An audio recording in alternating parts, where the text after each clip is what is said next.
Ek groet jou vanmôre weer 'n keer met Psalm 127. En ons gaan vandag afsluit met hierdie pragtige Psalm en ons gaan na die derde prentjie kyk. En dis die prentjie van oorlog. Hier staan baie duidelik vir ons in vers 4: Seuns is geskenke van die Here, kinders word deur hom gegee. Is dit nie aangrypend nie? 'n Geskenk van die Here af. En dan, soos pyle in die hand van 'n krygsman, so seuns wat gebore is toe hulle vader nog jonk was. Weet jy, die prentjie hier is van 'n slagveld. Ons seuns en dogters is die ammunisie. Hulle is pyle in die geveg. Dit wat die Here gaan gebruik.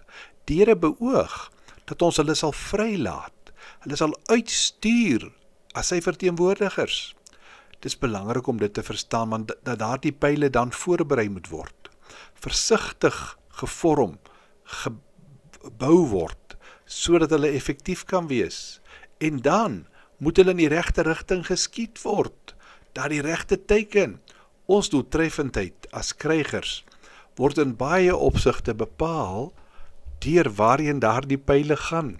As dit nie korrek gevorm is nie, as dit in die verkeerde rigting gestuur word, dan vervul daardie pyl nie sy doel nie.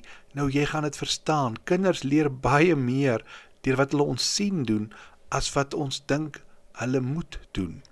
Hierdie metafoor raak die uitstuur aspek van die grootmaak van 'n kind. God wil hê ons moet hulle lief hê en geniet, maar ook dat ons hulle oplei, sodat sy verteenwoordigers kan wees waar hulle ook al gaan. Hy wil nie hê ons moet hulle net beskerm nie, maar hy wil ook hê dat ons hulle uitlaat gaan in hierdie wêreld.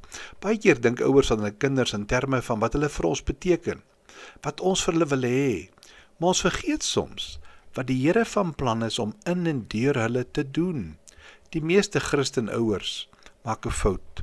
Hulle is altyd op die verdediging met hulle kinders uit, terwyl hulle eintlik moet leer om baie meer aanvallend te wees. Om op verdediging uit te wees, bedoel ek, dat ons hoop, en ek leer my kind om nie te rook nie, moenie drink nie, moenie dwelms gebruik nie, moenie moeilikheid kom nie. Nou dis wonderlik, maar dis te laat doelwit vir 'n Christenouer. Ons behoort ons kinders groot te maak op die aanval, om te leer hoe ons hierdie wêreld vir Jesus kan verander.